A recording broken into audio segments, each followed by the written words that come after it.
One second. Oh, there we go. Okay.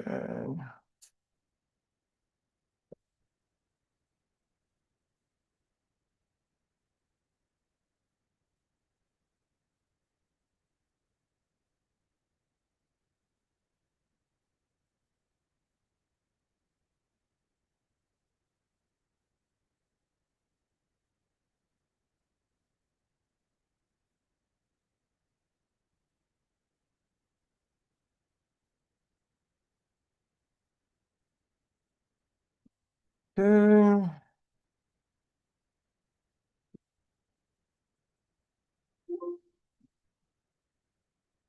All right, we'll go on to this Q&A. Again, welcome on to this Q&A. Good to be back. Hope everyone enjoyed the holidays, whoever celebrated. Again, want to welcome on to this Q&A. A few things I want to bring up. One is something someone had sent me, I guess this week or maybe last week, but it's good right after Yom Kippur, and that is someone asked about when we say Kriyat Shema Lamita, when we say the Shema when you go to sleep, right before you go to sleep, person person says the Shema, and at the beginning of that prayer, before you say the Shema, you basically forgive anyone if they've ever done anything wrong against you, whether in their present form or in a previous form, or like we'd say a previous Gilgul, previous reincarnated soul, whatever it is, right? So someone says, what about somebody who can't forgive? All right, so we've spoken about that before, this idea that, if someone did something really reprehensible, obviously, let's say someone went through certain trauma, whatever it is, God's not going to expect you to forgive them. But, if a person somehow can forgive, right, can't forgive someone they should, it's better for their ultimate judgments, right? Because if you overlook what someone else did against you, God will overlook what we've done against him. Again, obviously not so easy, but the obvious question is, you say that if a person says that before they go to sleep, right? Essentially before they go to sleep. Now, the issue is, first of all, you wouldn't have to ask anyone for forgiveness. No one would have to ask you for forgiveness, right? For that very simple reason that even though it's part of the prayer, does the person really mean it? They should mean it, right? 100% they should mean it. But what if they can't? Whatever someone you can't forgive, whatever they may have done against you. Okay. I'm not here to judge that. You can't, bear a grudge. We've spoken about that before. Can't hate a Jew in your heart. You can't bear a grudge, but there's certain things that there are certain things that may be that may be that may be unforgivable, right? Okay.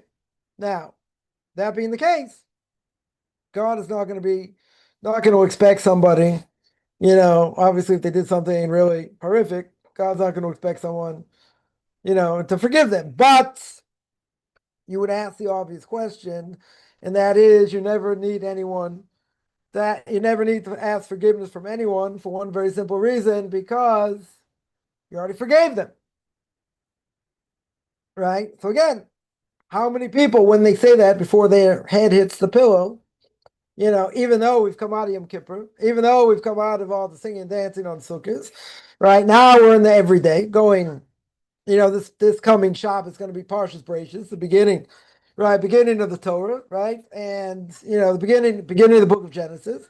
In the beginning of the book of Genesis, this Shabbos is Shabbos for Shabbos, right? We don't have, it's not 10 days of repentance. It's not in the middle of Sukkot, right? It's not in between, whatever it may be. It's, Shabbos is Shabbos.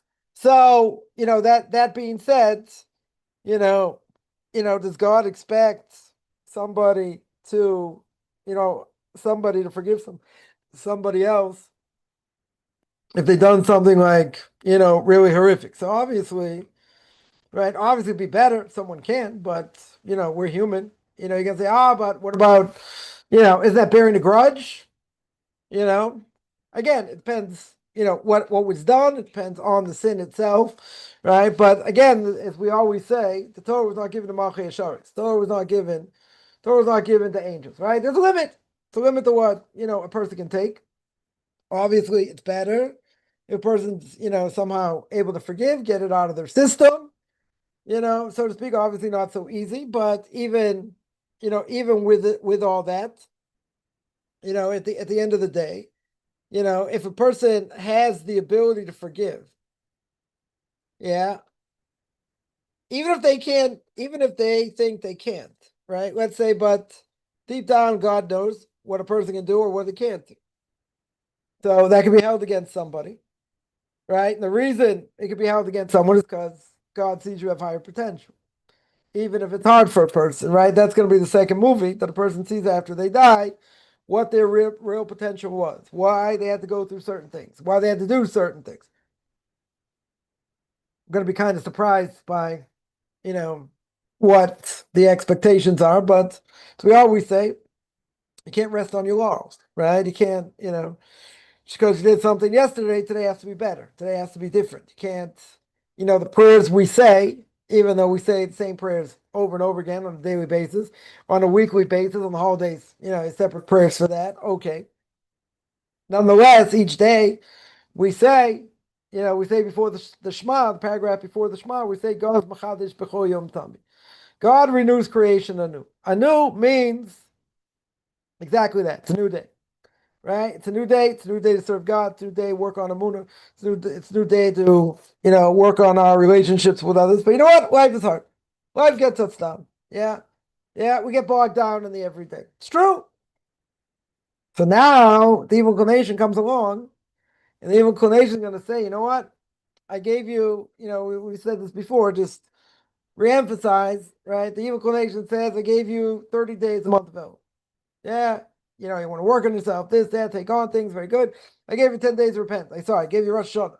I gave you the 10 days of repentance. I gave you the 10 days of repentance. Yeah, I gave you the 10 days of repentance.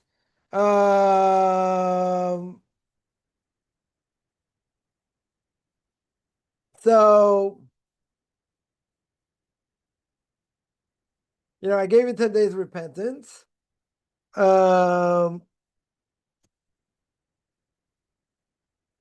And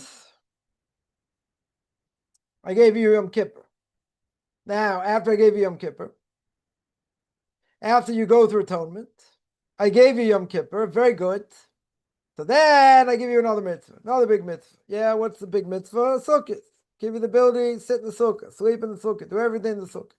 Yeah, you sing and dance, do all these things. Very good. Then you have the last days, right? You have Simchas Torah, right? You have, Shmini Atzeres. Here it's Shmini Atzeres, Simchas Torah all together. Outside of Israel, you have two separate days, right? You have two separate days, etc. God said you want to sing and dance all day. Very good. You're gonna eat, you're gonna drink, you're gonna feast, all these good things. Very good. Yeah, very, very good. Come Yom Kippur, come Sukkot, holiday's over, gonna take down the sukkah. We now go into the everyday. This is the big test, right? This is the big test because everything we did, everything we wanted to work on, wanted to strive on, whatever, everything we did. Now the culmination is, what am I gonna do? How, I took on certain things. Let's say a person took on certain things, very small things, even very small things, right? Doesn't really matter, right? Person takes on something very small. Good. Now's the time, right? Now's the time to still keep everything going strong. You're working hard, right? And you don't want to let up the momentum. But what's going to happen? You get stuck in the everyday, right? That's the test, right? That's the test right now. Yeah. So, at the end of the day, you got to take these days and you got to use them, right? You got to use them for the right thing. So again, is God expecting us to be angels? No, but God, expects whatever he expects from, he expects whatever he expects from each person.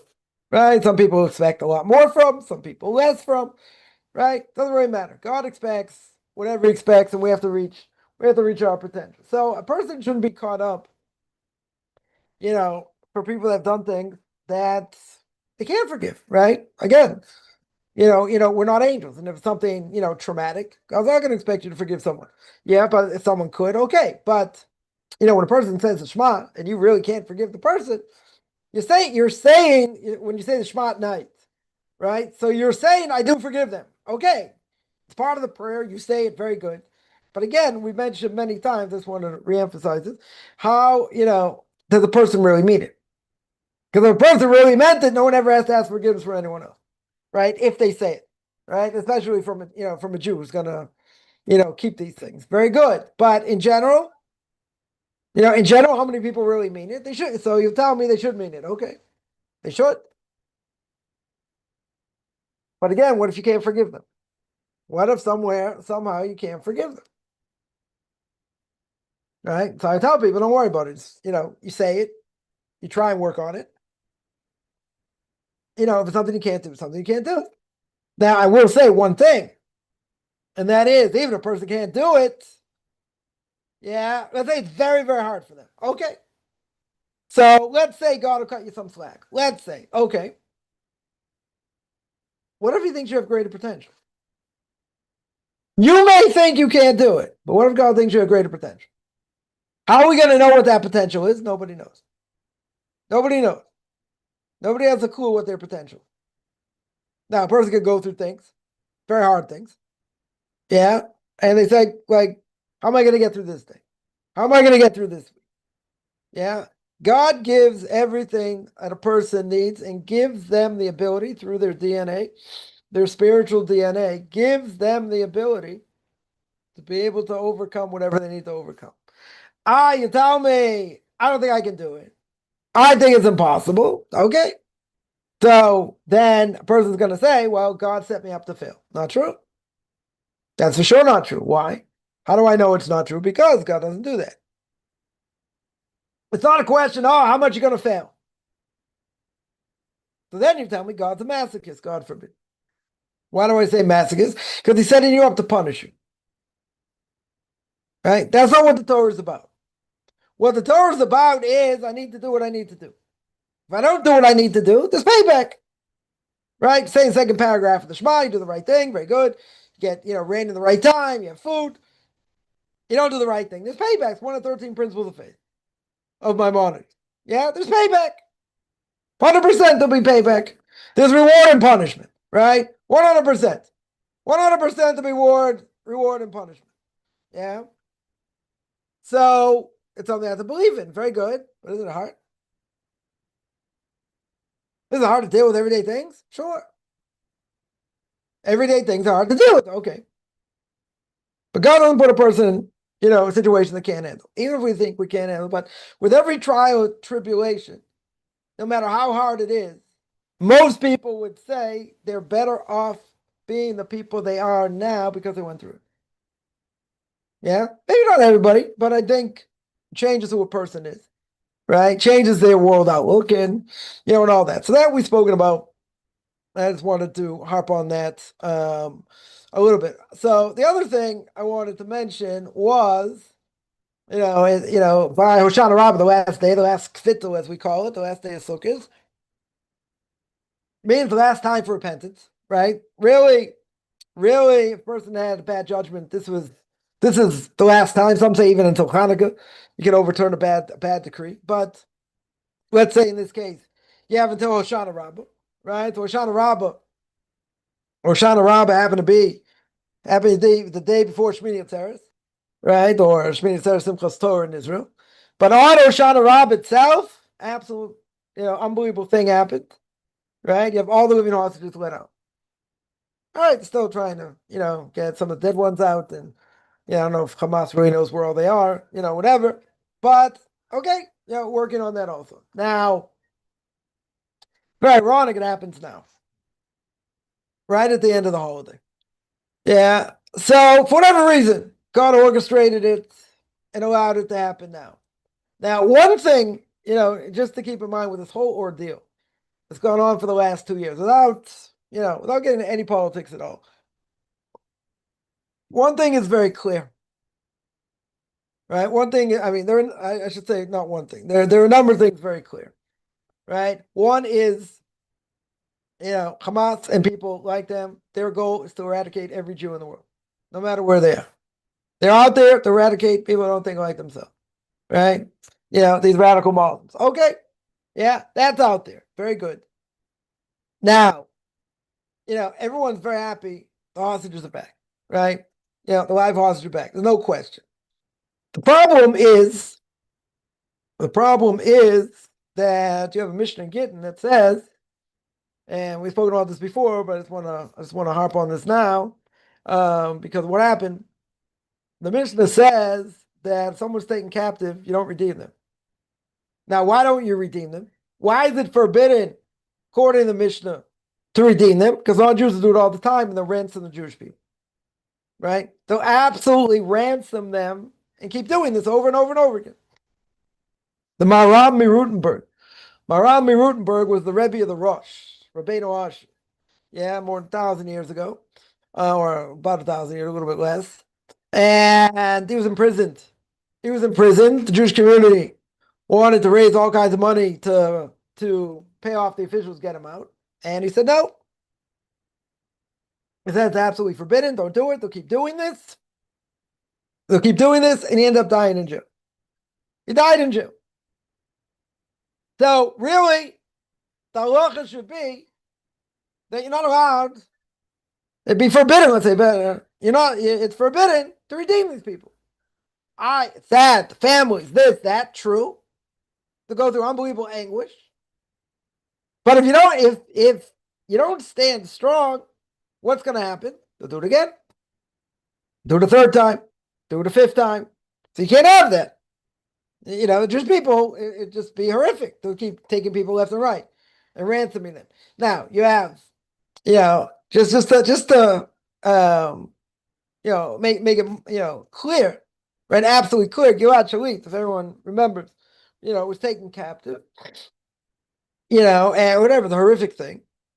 And they paid a price. They gave 1,000 terrorists, including Sinwar, who committed this whole thing with October 7th.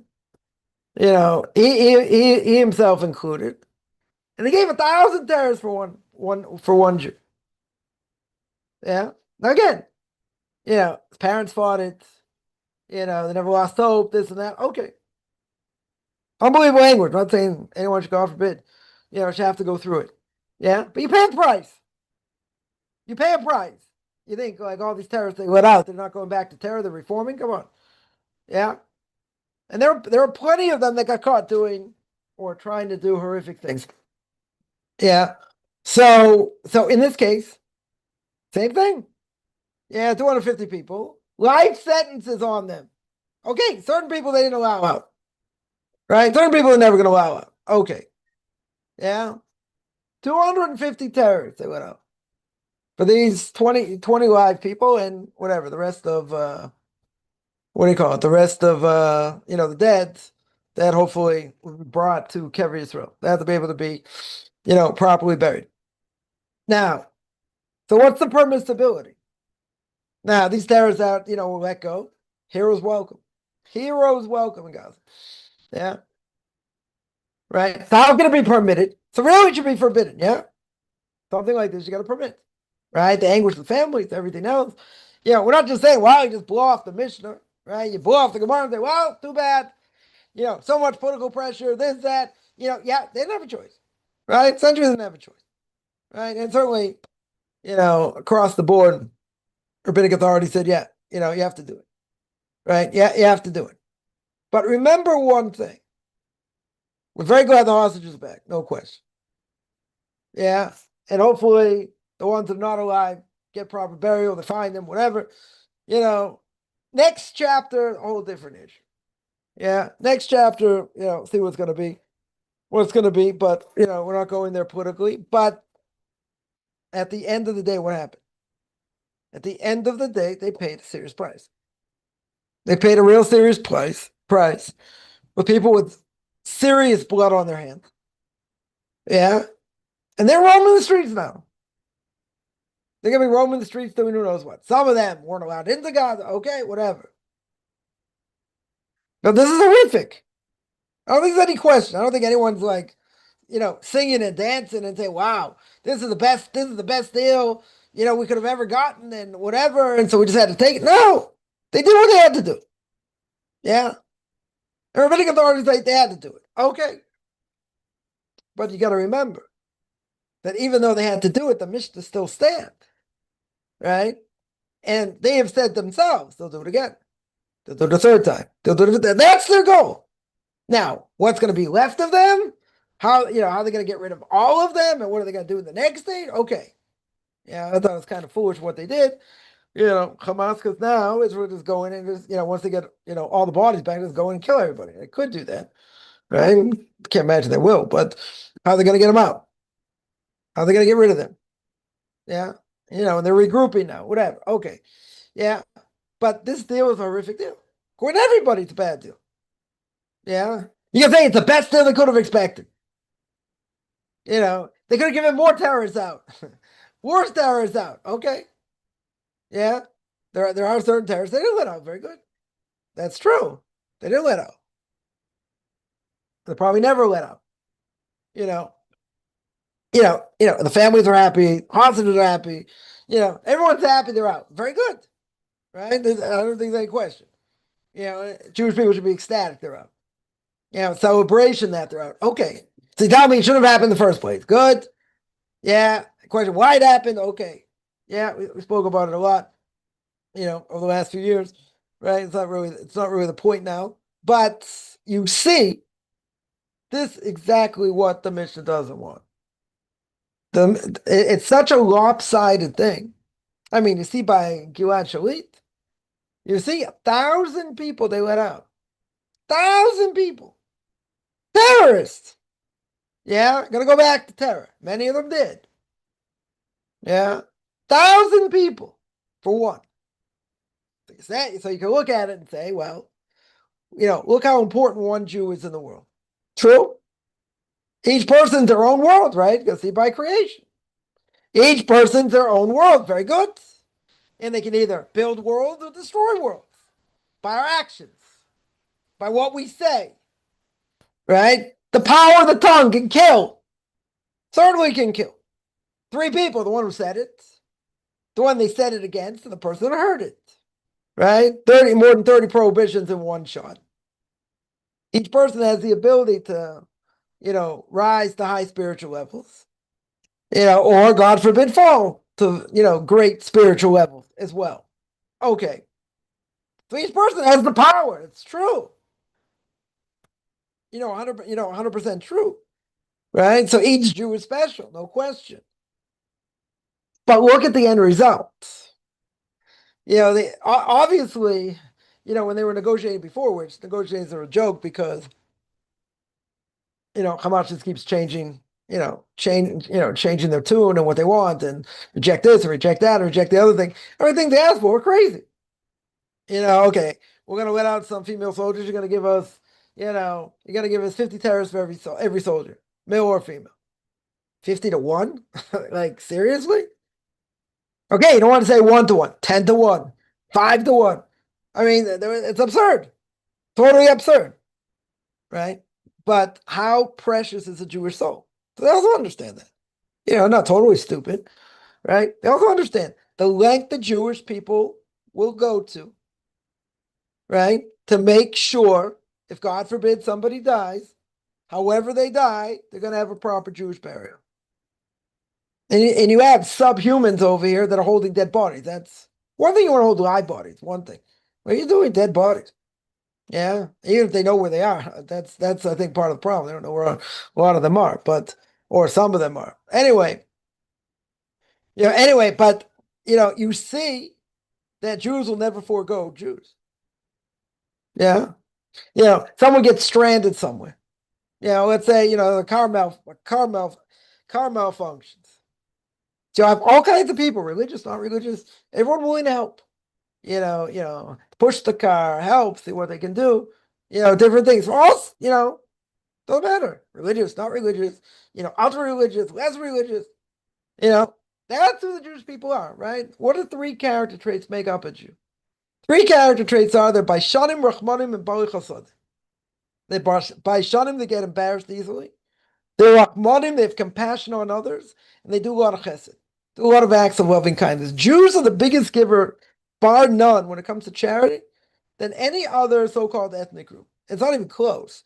Even by secular Jews, the UJA, the UJC, the United Jewish Appeal, the United Jewish Congress, back in the day, they were raising close to $500 million a year, probably close to $1 billion now. Now, I'm not saying all the money or even some of the money is going to good things, but even so, there's a concept to help others. There's a concept to give, right? You see, when there are disasters in other parts of the world, who were some of the first people to go? Jews. Yeah. Going out, going to do whatever they can do, to help. That's what makes us who we are. So each person in and of themselves, has what to give to the world. So you take that away or, whatever, do what we can to get them back. Okay. Right. But the Mishnah says over there in Gittin, the Mishnah says within reason. And if it's not within reason, if it's disproportionate, what's going to happen? Exactly this. It's going to happen again. And that's what they're claiming. They'll do it again. They'll do it the third time, do it the fifth time. Yeah. Because at the end of the day, as the might of the Israeli army is, with everything else, they might have decimated Hamas, in many ways. But look what it took to do that. So ultimately, they got the hostage back. Yeah, and hopefully they'll get the dead ones back also. Yeah, have proper burial. So, but who won over here? Who won over here? Winning means, like, according to some, right, you'll never have Hamas in power. That's the win. That has to be the ultimate win. They cannot be in power. Okay. How are you going to enforce that? How are you going to do that? Good. That's the next day. See. Right? See what's going to be. But who really won over here? Yeah. They gave in a lot. A lot. Yeah. We'll see how it plays out. But again, this is the Torah coming alive. This is the Torah. This is the Torah telling you this is not a good thing. And everyone would agree it's not a good thing. The only good thing is the fact that they got out. That's a huge thing. Yeah, that is, that's a huge thing. They got the rest. They got the rest out. It's unfortunate other people died, right? And, they'll come out in body bags or whatever, right? But it's amazing. It's amazing they got them out. But this is exactly what the Mishnah is forewarning, right? Why you don't negotiate. Why it shouldn't be done. Because everybody and their mother will say the same thing. This deal is good for the, it's definitely good. This deal is definitely good. The hostages get out. Yeah, there's closure, right? And all that. Okay. Closure the other way also. God forbid, people died. It's also closure. That's huge. 100%, that's huge. But at the same time, and nobody will dispute this, they paid a price. They paid a heavy price. And don't think for 1 second these people that that they let out, like, they're all going reform now, and they're going to be, law-abiding citizens. Can't imagine. Some of them, okay, not in Israel, they go somewhere else or whatever. Very good. Very good. But whatever, there are other issues. There are other issues with that, right? Again, without going into all the, tactical things and politics and what's going to be and whatever, right? At the end of the day, it's a bad deal, right? That I don't think anyone should disagree. Are we glad the hostage is back? Yeah. Gonna take a long time for them to heal, physically, psychologically. Yeah. 100%. Yeah. Parents see their kids, whatever, loved ones. It's huge. It's an unbelievable, huge celebration, right? Now, interesting enough, a lot of these things happen on Shabbos. A lot of these, exchanges happen on Shabbos. So you know what? You even do it on Shabbos. Can even desecrate Shabbos, saving a life. If they're going to let them go and you made an agreement, and the only time to do it is Shabbos, you do it as fast as possible. You know what these people have been through. Well, I mean, we can imagine. Can imagine what these people have been through. Yeah. So at the same time, desecrating Shabbos should be allowed to. Why? Because every second that they're there is danger, tremendous danger. Not just physically, psychologically. I mean, physically as well. I mean, you hear some of these stories, crazy. Cramped into space, 7 people can't even breathe. One of the officers said it was like amazing they survived. Yeah, they couldn't breathe, suffocating. Like one of these tunnel shafts and whatever had to stand and this and that. And whatever, it's gonna take them a long time to heal.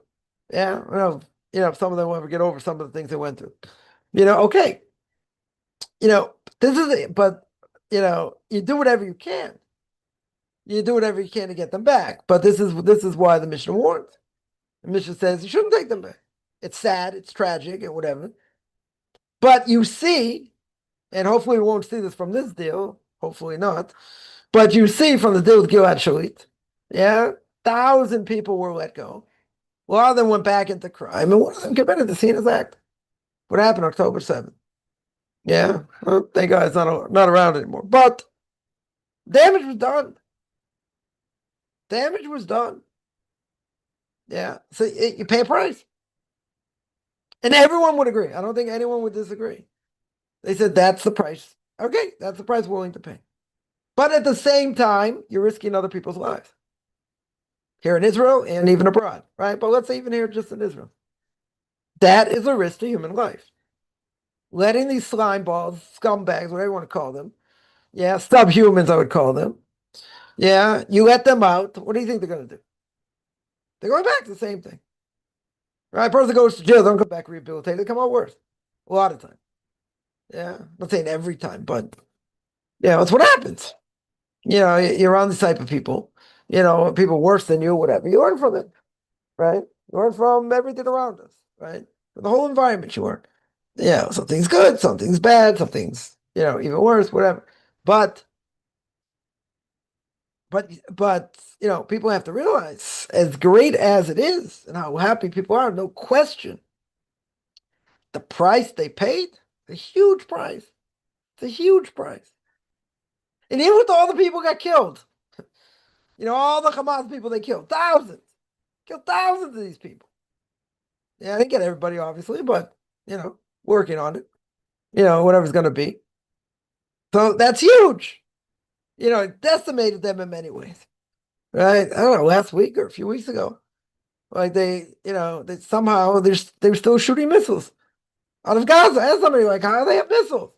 Where are they getting missiles from? Still, and the Houthis can also send whatever they want because they're deep on the ground. Can't get to them. Yeah, but you think they would have decimated most of Gaza? Like, none of these things should be around. There's smuggling, still other things going on. The crazy thing, right? But this deal, just like the Shalit deal, what is it gonna do? What is it gonna do? You saved a lot of people, true, but it puts other people in danger, right? So then the question is, you could say, the Gemara says, there's a question: 2 people in the desert, and they have a jug of water, not enough for both. If you split it, both die. So what do? One person can take it. But who says your blood is redder than mine? Right? We both have red blood, right? Normally. Both people have red blood. But who says your life is more important than mine? Very good. So what should happen? We both should die. Right? But if one takes it to live. Yeah. So, in this case, can we say for sure they're putting lives in danger? I would say, you're putting lives in danger.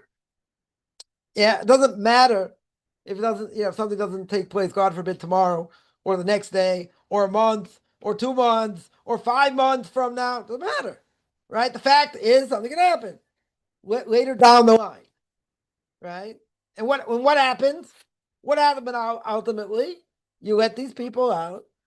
You let these people out in order to save other people. So you say it's worth it. Now these people, are free. Okay. But at the same time, you got to realize it's a bad deal. Because at the same time, these other people are going to put other people's lives in danger. Yeah, I don't think, so that's one of the arguments. You should be able to do it. Should be totally forbidden. Because you know, and I know, and everyone and their mother knows, they're going to go back to do the same thing. Yeah, over time, that's what they're going to do. They're going to plan terrorist attack. That's what they're going to do. So, in a certain sense, it's absolutely insane. It's insane to do such a thing. Crazy to do such a thing. Yeah, and this is exactly again what the Mishnah says you shouldn't do it.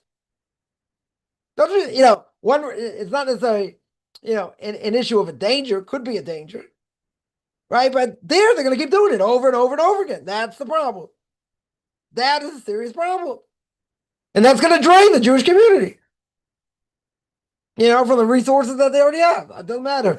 You get, a few big rich people and they're going to do it, whatever. But okay, what is going to stop them to do that in the future? Where is there a deterrent here? They understand we take Jews, we'll get money, we'll ransom them. So the Mishnah said you can't give in. It's very clear you can't give in. Because this will happen over and over and over again, and it's a serious problem.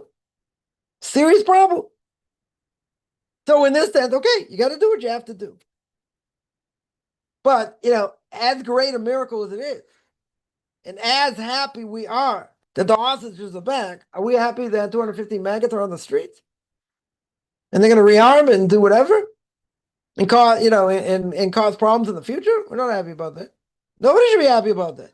Should be crying about that. So on the one hand, how can we be ecstatic and cry at the same time? God can do that. We can't do that.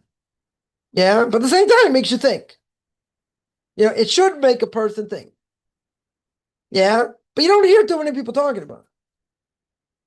What we hear is, so glad they're back and they're with their families and, a lot of touching moments. It's true. That 100% is true. And it should be emotional, should be tear-jerking. What they went through and they're coming back and their families are there and they've been waiting for 2 years and look how they survived. It's huge. So these people became more religious or became religious. I mean, these are unbelievable stories. Unbelievable stories. But at the same time, we got to be rip-roaring mad that they made such a deal. Now, it's not going to be popular to say that. Maybe, take my, probably anti-Israel anyway, YouTube, so maybe they won't take it down. But in general, we should be rip-roaring mad.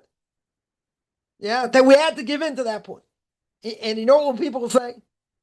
They'll say the obvious thing. You got to do what you got to do. That's the way it is. You wouldn't have got him back otherwise. So you broker the best deal possible. Yeah? Now, was this the best deal possible? Can't answer. Yeah? I don't know what's on the table. Yeah? It doesn't matter. I'm sure other deals were worse. Yeah? They took what they could get. A lot of pressure from all over to get these people out. I get it. There's no question. There's no question what the value of life is. Yeah? And what Jews are willing to do for other Jews. No question about it. Should they have done more? Could they have done more? Okay, whatever. People blame the politicians that should have done more, could have done it. Whatever it is. Yeah, obviously God did not want them out now. Right? He waited for 2 years to take them out. Why? Good question. Yeah, couldn't God have taken them out straight away if he wanted to? Could have. Why do he want them to suffer so much? No idea. No idea why they had to go through it. Okay. Right? So on the one hand, we should be ecstatic. Ecstatic. On the other hand, we should be on our knees in tears because of what they had to give up. And what they had to give up was huge. Huge. Give up 250 terrorists? More? A lot of them serving life terms. You know what that means, serve life terms? What they must have done? And how they must have done it? Right? Or maybe they tried to do it, they didn't do it, maybe they did, whatever. I mean, you're talking about serious blood on their hands. Obviously, the politicians can't be happy about it, no question. But you know what? I'm sure day in and day out, getting pressure. Do whatever you can. You're not doing enough. Get our sons out. It's your responsibility. You are, you're prime minister. You got to do more. You got to do this. I don't know what more he could have done. Right? I'm not a big fan of his either, but whatever. God runs the world.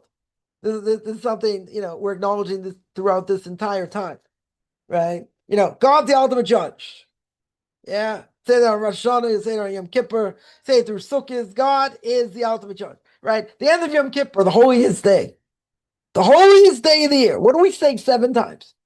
We say Hashem Hu Elokim. God is the one true God. Why do you say it 7 times? Yeah. According to Kabbalah, you say it 7 times. So, God has to go through, 7 spiritual worlds to get back up to where he was. Because really, he was down here. We didn't see him, we didn't see him revealed or whatever. But, each level he had to go, so he had to say it 7 times. Right? But you're acknowledging, that's the point, everything in your life. That's how we should live. Right? That's how we should live. With this great enjoyment to understand God's the one in charge no matter what. For good, or God forbid for bad. The way, the way we see it. They say, but look what they suffered, look what they went. You're right. And people say they went to this festival and it was on Shabbos, right? It was on a festival and they had a Buddha there and other things going. Okay. That's also true. That wasn't good. Wasn't good by any stretch. Yeah, but no one can say that's the reason. No possible way to say that's the reason. Because the decree was already made on Rosh Hashanah and it was sealed. It was sealed on Yom Kippur. What about Rosh Hashanah the day before? I just heard a great rabbi say that Rosh Hashanah and that whole week of Sukkot, well, guess what? We didn't do so well.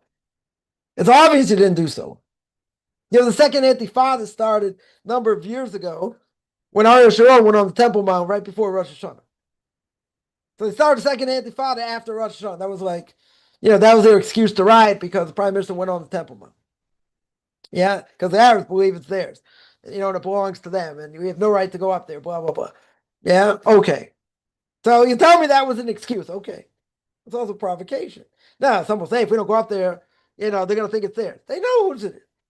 They know it belongs, right? And some will make that argument. You got to live in certain places, otherwise it's taken over. True. That could very well be true. We're not out to antagonize. That's a direct antagonization. Not only that, they cause Jewish blood to spill. Because you're antagonizing. For them, that's a religious thing. Because it's a religious thing, they'll fight to the death. Even if it's for a lie. Even if it's for a lie. Yeah. So now, imagine, you go through Rosh Hashanah. That year, you go through Rosh Hashanah. Right? It's all about judgment. What happens right after Rosh Hashanah? They riot. Start killing people, attacking people. Yeah, different things. That's not good.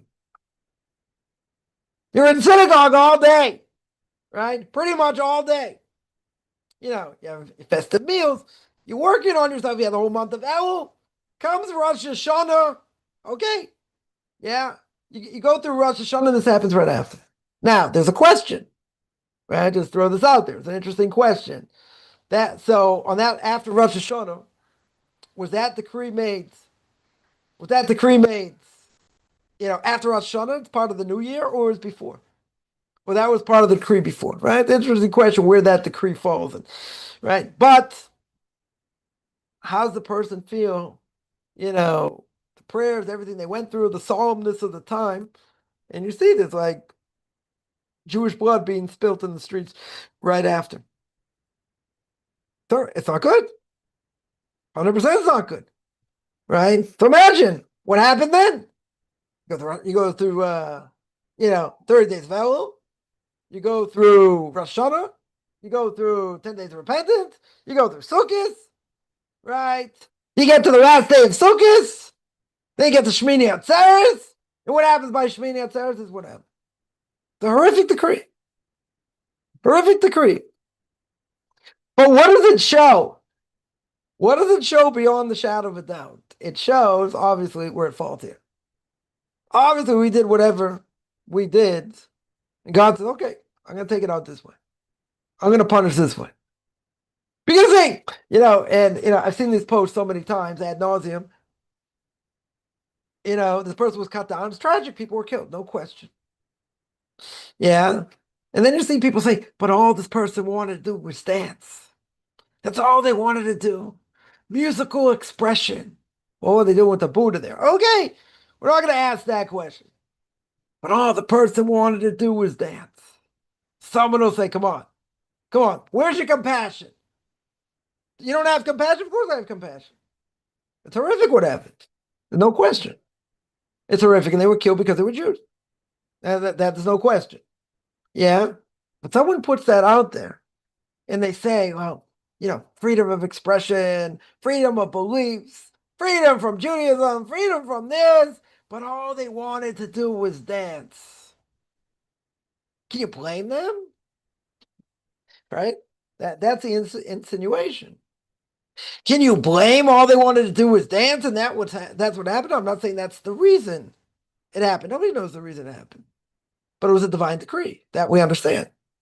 It was some divine decree for whatever reason. But when people put that as like, you know, you know, you know, they want freedom, their freedom of expression, different things. They're beautiful. Yeah. Doesn't that come at a price though? You can say, but they don't know any better. They never learned. Okay. Ignorance isn't bliss. Not 100%. Not 100%. I'm not saying because they desecrate, that's the reason. It's not the reason. The decree was already made before. To all these people, there was already the divine decree. Yeah. And that divine decree did not get uprooted. Right? There was a divine decree. Jews in Shushan and around there should have been annihilated. It didn't happen. Why?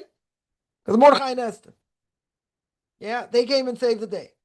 Thousands of people could have been killed. Could have been a whole pogrom. It didn't happen. Why not? Because they were able to uproot the decree. What happened over here? The decree couldn't have been uprooted. Was not able to be uprooted. Wasn't enough Torah, not enough mitzvahs to uproot it. So God had to take punishment.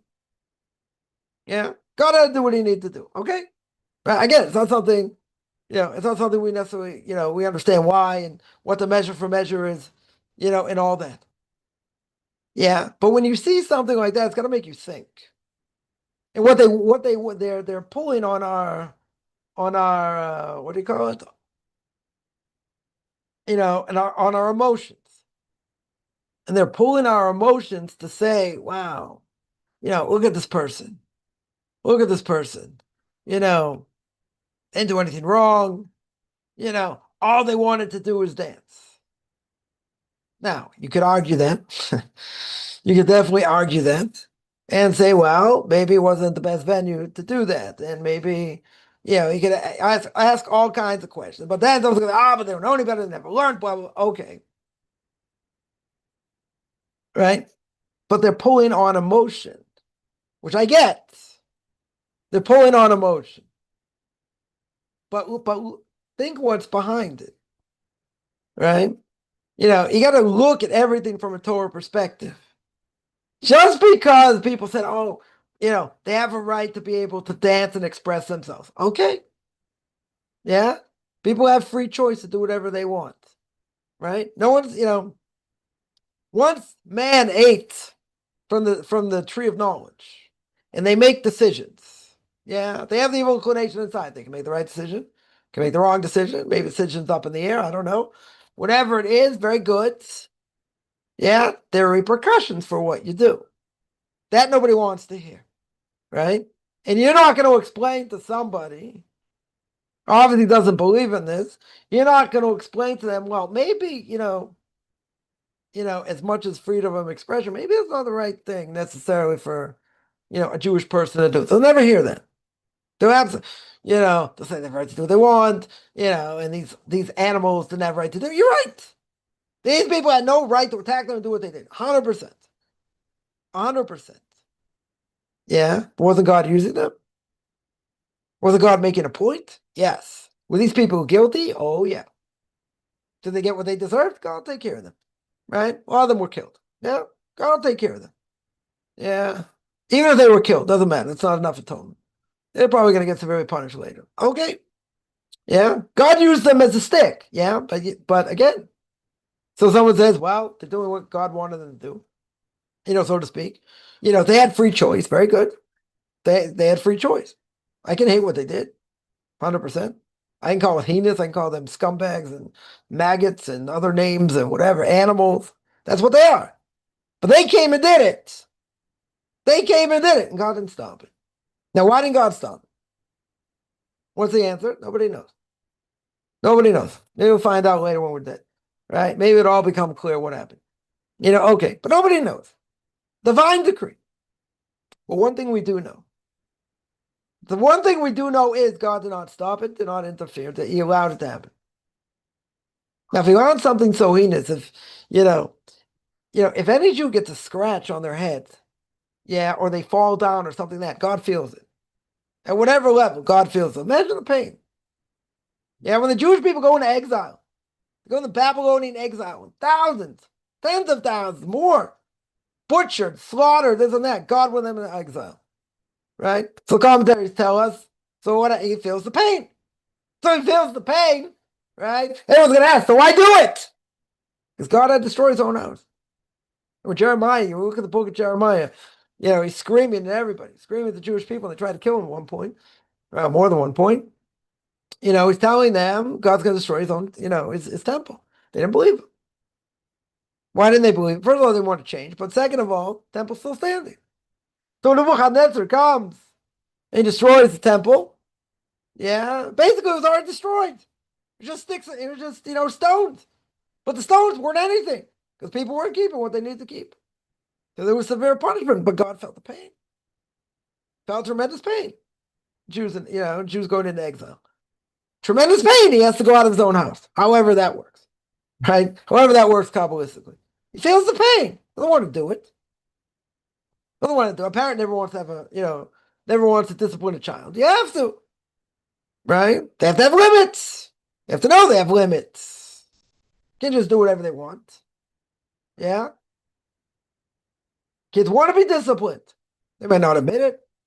They want everything to be ownerless and be able to do whatever they want, whenever they want. They want guidance. They want, they want boundaries, so to speak. But at the end of the day, it says King Solomon in Proverbs, person who, withholds the rod is cruel. We're not talking corporal punishment here. We're not talking about you have a right to smack around your kid. The kid will turn you in, right? Kid will probably, call the police on you, even for less things. Yeah, that doesn't work today. That for sure, no educator will tell you should do that. Yeah, it doesn't work. That type of punishment doesn't work. Punishment has to fit the crime, but whatever. Corporal punishment doesn't work. Right? But it means they have to be disciplined. They need discipline. Yeah, that's how they learn. Right? Otherwise, they think they can do whatever they want. They think they're God's gift to the world, so they can, they have the right. They have the right, and when they get older, it's worse. Especially if they have money, power, fame, all these things. What does it lead to? Destruction. Because then they think I have a right because I have this, or I have that, or I have the other thing. Right? It gets worse over time. Unless the person's really, really put in their place and they understand. Right? But, again, people can be haughty. People can be conceited. Money can destroy people. Yeah, no question. It's no question. So it's a question, it's a question, how you use it, and discipline and all these things. Good. So very good. Now, that being the case, nothing happens for no reason. Now, we all want explanation. Who doesn't want an explanation? Everybody wants an explanation. Right? You see something like that, it's got to make a person think. Now, some people think, well, it's their bad luck. There's always fighting in the Middle East. It was expected to happen. I don't think anyone would have expected it. Yeah, okay, there are flare-ups, different things happen. Sometimes people are killed, okay. Sometimes it gets better, sometimes it's worse, right? No one expected anything like this, right? Even the ones that planned this thing, they thought, they didn't think in the wildest dreams they would have done what they did. Yeah, what they were able to accomplish. But they did, right? And what's the reason they did? Because God allowed it to happen. Now, why did he allow it to happen? I don't know. Right? I'm not here to answer the question. The point is that obviously this is something going on God didn't like. But he had to take it a step further. If it would happen in the middle of the winter, okay. If it would happen in the summer, I could understand. I can understand things a little bit better. Maybe. It happens during like the most holy time of the year. Yeah, when all these holy days have passed. And then you come to the culmination of the holiday itself. Right? Such an unbelievable time that you are alone with God with the Sefer Torah. With the Torah scroll saying, I'm going to dedicate myself. I'm I'm going to sing and dance with it. I want to emulate it. I want to, keep it the best of my ability. You're singing and dancing. You're all inspired, right? You're all inspired. What happened to all the inspiration? Gonzo. Flush right down the toilet. Everything you did up until that point. What's God tell you? Or what's he showing? He's disgusted. And God's not going to make a point. And he made a point. Now, the only thing is, if we would have got the message, really would have got the message, which means that did we change anything? Right? Or my friend, I once spoken at a Shabbos Shuvah drasha, should be well. Say a Rabbi in Shiva of Ner Yisrael and in Baltimore, a very prolific speaker on Torah and very inspirational. And one of the things he said was that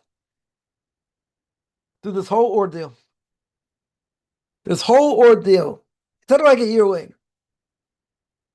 I think it was like a year later. Right? He was talking about repentance. I think it was right before Yom Kippur. Right? And he said that anyone change anything, the way you pray, the way you speak, like even something small. Yeah. Obviously, God's not expecting, us to change something big, right? That's already should be expected, right? Should not be expected. But the person pray anything different. They do anything different. Yeah. He said that's the problem. He said that's the problem with us.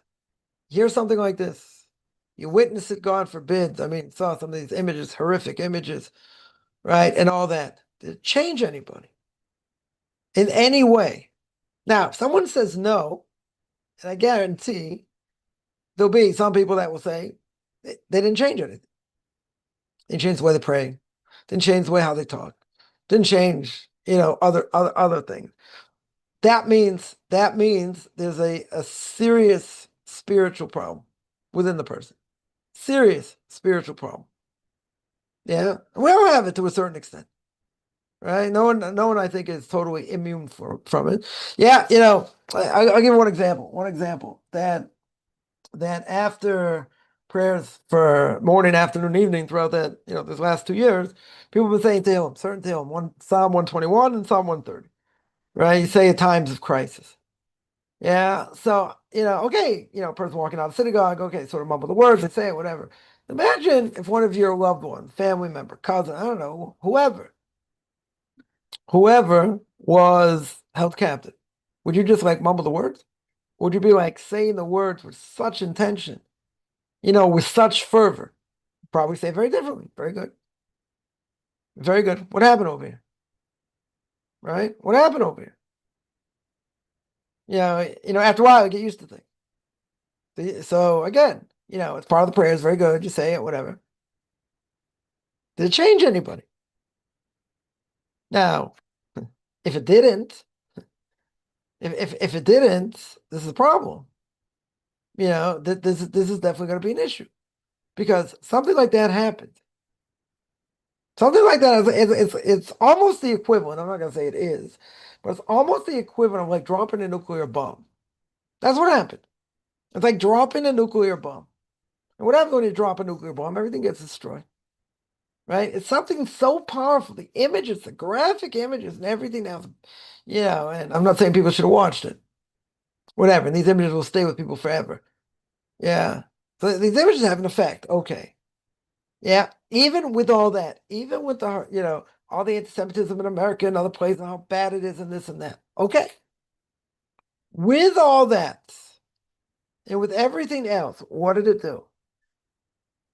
What did it do to change us? You can say, wow, the whole world's against us, this and that. People talking about, Mashiach should come soon, this, that. Okay. But what did it do to change a person? Even in a small way. So you're going to say, well, does God really expect that? This is a monumental thing. This is, that more Jews were killed on that day than since World War II. I mean, think about it. That's a horrific stat. Ever seen anything like that? Okay, you have incidents, different things, maybe a few people get injured, maybe a few people get killed. I'm not saying it's a good thing either way. That so many Jews killed in one shot in such a horrific way. Yeah, you haven't seen that since World War II. I think, some people in America, major wake up call. Major wake up, especially in universities. Imagine, you know, Jews that have to barricade into, certain rooms or certain places because otherwise a mob's gonna potentially lynch them or beat them into a pulp because, from the river to the sea. I mean, I went to college back in the day. Never would have expected that. Yeah, is there anti-Semitism? It exists. It always exists. Yeah, but to that extent, would have been unheard of. Yeah, I'm aging myself. You told me, you know, whatever, a long time ago. I won't age myself that much, but whatever. You told me a long time ago that would have happened. Never. 20 years ago, 30 years ago. You know, could there be incidents that could happen? Yes. But to be barred from going in by a bunch of thugs from the river to the sea that they don't know anything about, and they're taking up this cause or whatever, and not gonna, and you're paying top dollar, let's say, to go to these universities, and they treat you like dirt, they don't protect you. And nobody would agree. No one would imagine such a thing. And then you got to hear people say, well, it depends on the context. Like, seriously? Genocide depends on the context? Think about other ethnic groups. What do you think they would have done? What do you think would have happened? I destroyed every building. Might have, burnt down. Who knows what they would have done? But by doing it to Jews, it's okay. No, okay. You can say Qatar gave a lot of money to all these places and had all these anti-Semitic professors and it's been built up over the last 30 years, blah, blah, blah. Okay. However it happens. Imagine such a thing could happen in such a place. If you tell me it's an anti-Semitic place anyway, they hate Jews, good. Yeah, I can imagine, then it's no big deal. Because this is what you expect. You live in the Ukraine, expect it. You live in other places, expect it. Yeah, if it's good and it's not so bad, okay. If it gets worse, it gets worse. But you expect it from certain places. Expect it in America? Never. No one's gonna respect such a thing. Such so much freedom, this and that. So where's everyone protecting Jewish rights? Where's everybody? Mr. Senile Biden as he was. He didn't do anything. What did he do to protect Jews? Nothing. Nothing. What do you want to say about Trump? Yeah, he did something.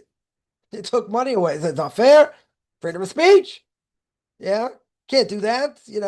We got people that study medicine, study other things, that bring good things to the world. You can't take that type of money away. Whether you can or not, okay. And maybe government shouldn't interfere. Maybe government shouldn't interfere. Doesn't everyone have the right to be able to go to university or whatever? Feel like, they're being protected? Their right to be protected? Some people say, don't go to the university, go to Jewish schools. Yeah. Okay. But they want to go to these prestigious schools, this and that. And no protection. No protection. Depends on the context. What do you mean depends on the context? I'll get a person with a straight face say that. Genocide never needs it needs a context. Explain that to the Hutus and the Tutsis. Yeah. Yeah. Genocide needs context. Don't need context. Yeah. You can do whatever. Human blood is half scared, so do what you want. It can't be justified, really. In any case, it can be justified. Explain anyone who's had genocide happen to them. Explain to them. Yeah. It depends on the context. That's insane. Now, you can say, wow, these intellectual people, they're anti-Semites. Bottom line. That's the bottom line. You wouldn't say that about any other ethnic group. No one get away with such a thing. Never. That's not, but that's not the point. Yeah, the point is you would never expect such a thing. And people were saying, and the people in the older generation were saying this is exactly what happened in Nazi Germany. Exactly what happened. Right? Not different at all. At all. So this Holocaust came on, Holocaust, I said, wow, I never would have seen such a thing. They would imagine such a thing 50 years later, 70 years later. So where's man over here? Where's the great university? So what's the bottom line? Doesn't make someone moral, right? Spoke about that. Well, that as well. But it's a huge wake-up call. Yeah. And the reason it's a huge wake-up call, God will do something around you to make you think, to make you repent. That doesn't work, he hits you in the pocket. If that doesn't work, he hits you in the body. There's nothing been so collective, in the last 70 years. It's been like this. Nothing. Not even close. Not even close. They're good. You got people standing up for Jews, this and that, non-Jews. Good. Yeah, but it's unexplainable. So yeah, again, some people would have called this 20 years ago. They said, yeah, this is the way it's going. Okay. Some people would have called it. Okay. A lot of people totally caught off guard. Totally caught off guard. Never would have expected. Yeah. But again, all these things, what's the point? Point is that we need to change. It's all about us. Yeah. And secular Jews will never understand it now. Now, some people say, we need more anti-Semitism, so there'll be achdus. There'll be like, Jews will stick together. Well, no one's gonna say we need more anti-Semitism now, right? So what keeps Jews together? But it's gonna have to use these people as sticks, so for a person to have Jewish identity. I think it's pretty sad. Pretty sad, but it works. And you see during the war, and you see what happened. Secular Jews, Orthodox Jews working together, like, it's unbelievable. But someone said, once the war's over, next day what's gonna happen is they'll be fighting again. They'll be infighting again. Okay. But that's the ultimate question, right? The ultimate question is, with everything that happened, what do we learn? Do we change anything? Anything? If we did, good. Even small things, doesn't matter. We're not talking about something huge, right? It's very good after Yom Kippur and after all this. We're not talking about something huge. We're talking about something relatively small. Yeah? Yeah. I'll give one example. I'm not going to speak about Lashon Hara cursing. Person makes the blessing. Yeah? Person makes the blessing coming out of the bathroom. Very good. Should really make the blessing in one spot. You shouldn't walk around. Again, we're busy doing things. Okay, so we'll say the blessing. We're walking from one place to another, this and that. Yeah? Stop. Stop for like 10 seconds. Make the blessing. Think about what you're saying. And then do what you need to do. But don't go from one room to another, to this one, to that one, the other one, and, it's not a good thing. You fulfill your obligation, okay. I mean, I'm talking little things. That's a little thing. We're not talking huge things here. And I think it's sad that something like, something has to happen in such a horrific way. That's a wake-up call. But you know what? Sometimes, a person's holding nowhere. Spiritually, God has to like drop a bomb on them to wake them up. Some people woke up. Very good. Some people became closer to God. Some people want to keep coaching. Some people, put it on tefillin. Some people took on other things. Very good. They're being drawn close. Right? Now, other people probably, go a little bit further away. But the point is, it's sad something like that has to happen to wake up a person. Yeah, but sometimes God needs to do that. God needs to shake us up, right? And that's a huge wake-up call. It's a huge wake-up call. Now, again, we all have a lot to work on. Definitely have a lot to work on. But at the end of the day, it's what we have to do. We have to think, okay, if this happened, it's about what I do. I'm not what a secular Jew does. What I do, and I got to be better, and I got to be stronger, and I got to be this, and that's the way we have to think, right? So what are we doing? What are we taking on, right? What even small things? What even small things are we doing? So to speak. That's what we have to do. Yeah, and it's all about us, not about other people. It's about it's about what we need to do. Other people, good. We need to draw them closer. We need to work hard, to bring them closer. Okay. But isn't it about what, don't my actions matter? Isn't what I do matters? Matters more than other people because they don't have a clue. They don't have a clue what they're doing. So it's a wake-up call. But it's, again, it's a sad commentary where we're able to work together with others when we're pushed against the wall. But if we're not pushed against the wall, they're fighting. Keep in mind one thing. I'm going to end with this. Keep in mind one thing that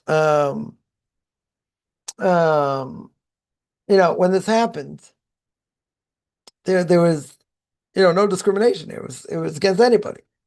Anybody who's Jewish, right? Or anybody who was there. Yeah, Jewish, non-Jews. Yeah, some Taiwanese people there also, whatever, got injured or, I think, I don't know, so one of them got killed or whatever, whatever it may be. Yeah, but at the end of the day, it's about what we do. Bishvili nivra olam, the Mishnah says in Sanhedrin. The world is created for me, right? So, you know, we have to fight spiritually against those who want to try and change things and this and that. Okay. But at the same time, obviously can't hate a Jew, can't hate a Jew in your heart, right? And you gotta try and work together, as best as possible. Sometimes you can't. Okay, sometimes things can't change, and there are no ways around certain things. Okay, but even with all that, even within all that, we got to think for ourselves that something like this happens. Yeah, and now it's been 2 years. It's been 2 years. Now this could depress all of us because the person can say, well, it's been 2 years. I didn't do anything to change. Okay, so now, all right. So now you have today. Now you have today. Very good. Yeah. So now it's a new day. So now you say, okay, I'm going to take the. I'm going to do something. Okay, something. God wants to see something, right? After Yom Kippur, after Sukkot, what do we take on? What do we decide we're going to do? Yeah. Again, something small. Do something that you can do on a regular basis, right? Right. As the old saying goes, you take something, you cut it in half, then you cut it in a quarter. Do something you can do, but you can do on a consistent basis. All right, I'm going to stop here. I do this every Tuesday and Thursday. 10 o'clock Eastern Time, 5 o'clock Israel time. Anyone has any questions, feel free. You can find me on Facebook at Mark Chaim Kaufman, Beyond Orthodox Conversion Judaism, orthodoxconversion.com, Beyond Orthodox Conversion Judaism on YouTube. There I got videos, Q&As, Ethics of Our Fathers, Book of Leviticus. Anyone who wants to send me an email, rabbichaimkaufman@gmail.com, RBBICHAIMCOFFMAN @gmail.com, whichever